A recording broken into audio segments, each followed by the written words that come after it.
Is the world ending? Will humanity survive? Do we have what it takes? Are we gonna be wiped out financially or even physically? No more Calebby YouTube channel. Why do I need a credit card? We'll find out now.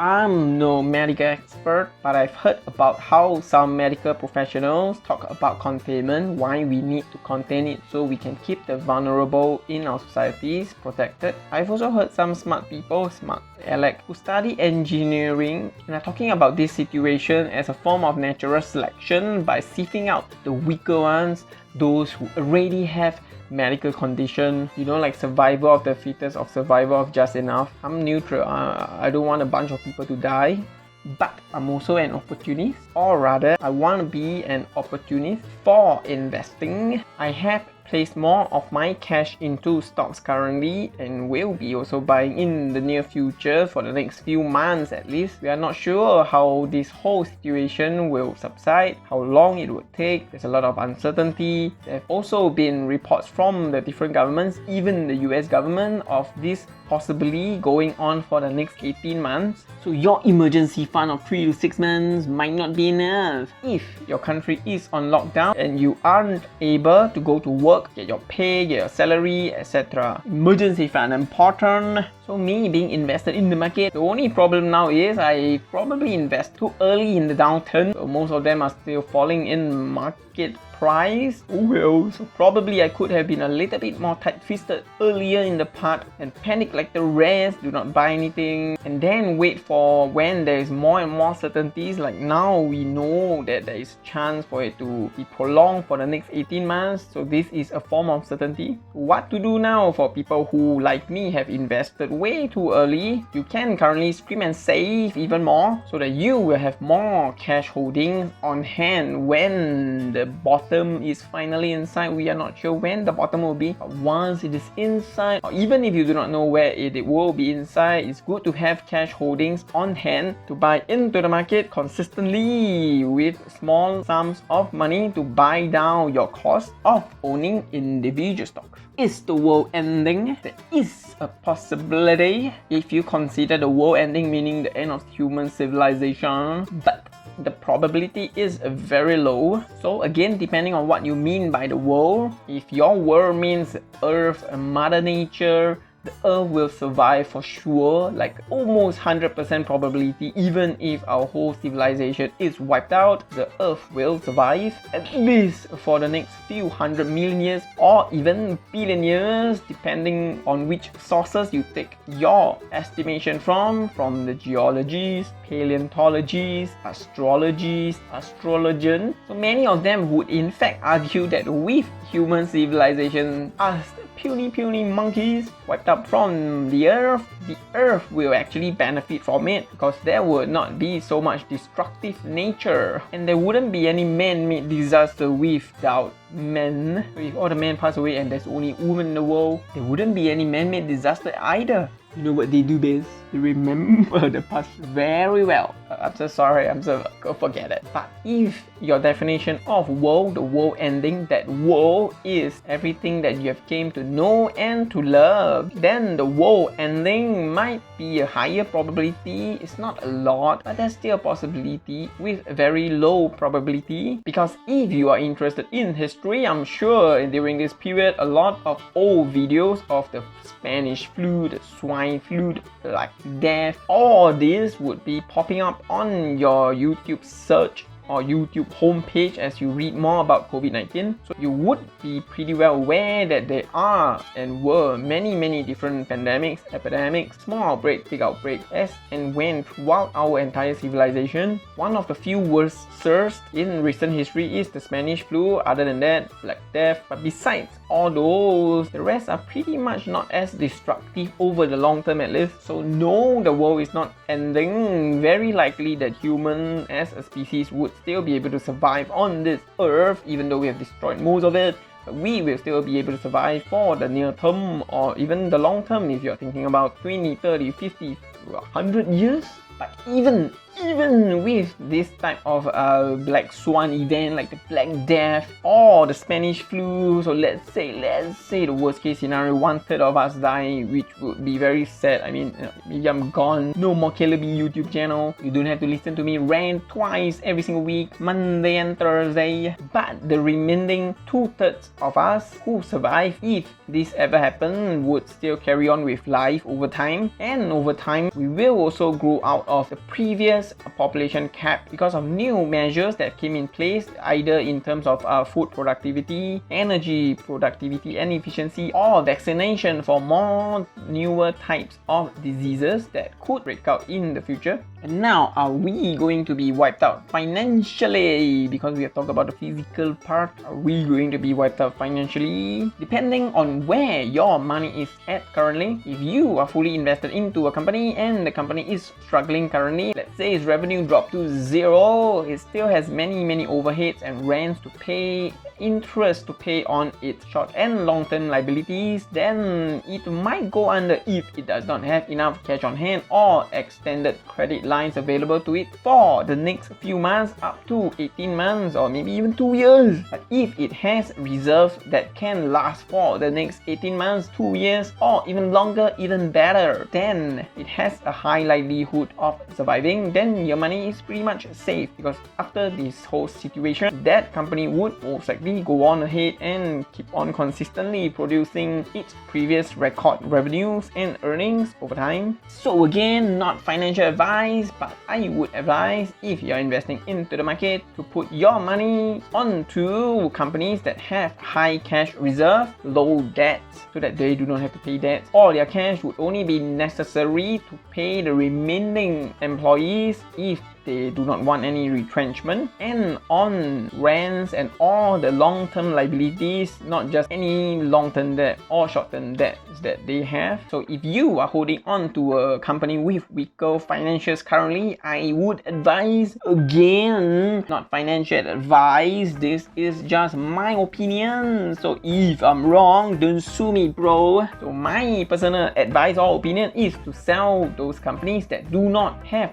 good financials, have a higher chance of going bankrupt. To put your money into companies, a few of them, not just one or two, a few of them who have lower chance of going bankrupt, or even those making great returns during this period, like maybe an internet company, gaming company, those that do not rely on the previous economics of people gathering to purchase stuff, gathering to watch a movie, gathering at their eateries to eat. Because during this period, you will be able to get good companies, even those that are sustainable, at a discount. And after this whole situation, hopefully when it blows over, your company would have survived and would then carry on to make the returns that it was initially generating before this whole situation. Then you can make your boku bucks. But please really make sure that you do your own research, your own homework to study into the company that you are investing into. Imagine you are an owner of the company, and even if the stock market closes for the next 10 years, 20 years, 30 years, you will still feel comfortable owning the company.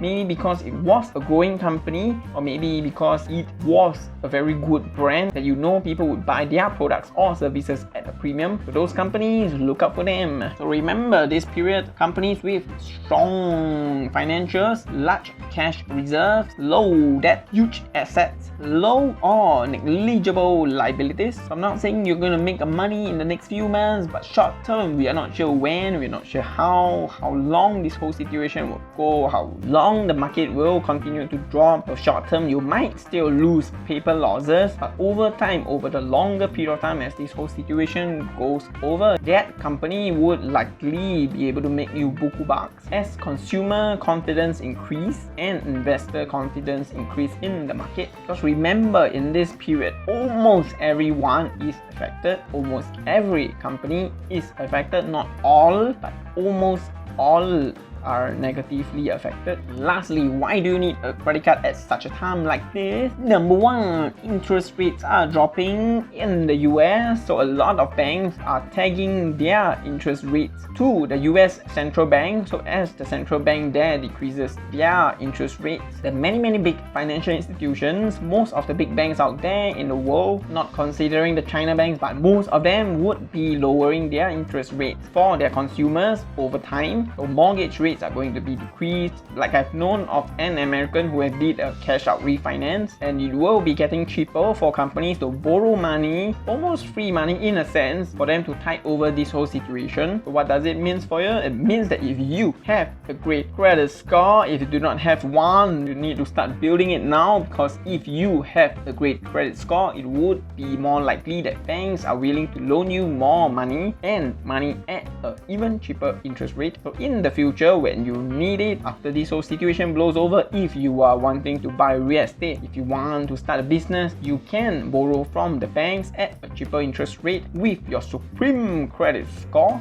Number two, rewards. I've always talked about rewards for credit cards. If you have never heard about them, repent and click on the link to listen to all our credit card series in this channel. Rewards are awesome because you do not increase your spending. Remember, getting a credit card is not to increase your spending, but getting a credit card is to increase the rewards you get for spending money you would have spent any other ways, with or without the credit card. But with the credit card, you will get rewards which subsidizes or pays you for charging expenses you would have spent otherwise into the card. So all these rebates, cashback, rewards will add up to the bottom line, which means that you do not need to decrease your living standard, but your expenses will decrease somewhat, which means if you have not conformed to lifestyle inflation, you should have more spare cash every single month, every single year, that you can put into investment for your retirement, for growing wealth, blah blah blah. And third point, for an extra layer of emergency funds. So never use your credit card if you could not pay them off, but with a credit card you can still have your 3 to 6 months of emergency fund. And like I said, this whole situation, some governments are predicting that it could last over a period of at least 18 months. So if you have this credit card or credit lines available to you, there is still hope that even if you are finish your 3 to 6 months, if you get fired, you almost finish your 3 to 6 months of expenses, you still have the credit card to be able to charge it to get by while you try to find a way to decrease your spending and find a new job, let's say, find a new stream of income, etc. So any credit card, once you apply for them and you start using them, they in actual fact almost increase your emergency fund by the next 1 month because of deferred payment. So when you charge it this month, you would only need to pay next month onwards, but remember to pay it off in full, so you do not pay any interest fee, late fees, etc. You just pay what you spend and minus a few from the cashback and rebate. If you consistently pay them, you are still extending your emergency fund by 1 month. So if you only have 3 months of emergency fund expenses saved up, this extra 1 month is equivalent to 33% increase. And if you have only 6 months of emergency fund saved up, this 1 month would be equals to 16.66%, something there, around there. Alright, long video, we are going to keep it short as usual. So we will end here. We will touch on credit score calculation in Singapore in our next video on Thursday. This video should be posted on Monday. Do follow us in this community as we learn more and more about credit cards, credit score, how they are being calculated in Singapore, and how they would affect you, how you can benefit from a credit card application, or even just credit card usage, how you can benefit from it all. If you're new to this channel, feel free to subscribe down below. Also, do drop in the comments any questions, feedback that you have about this video, about this channel, about anything, about the weather, about the economy, about history, about COVID-19, anything, because we are a small channel. We would not get demonetized because we are not even monetized.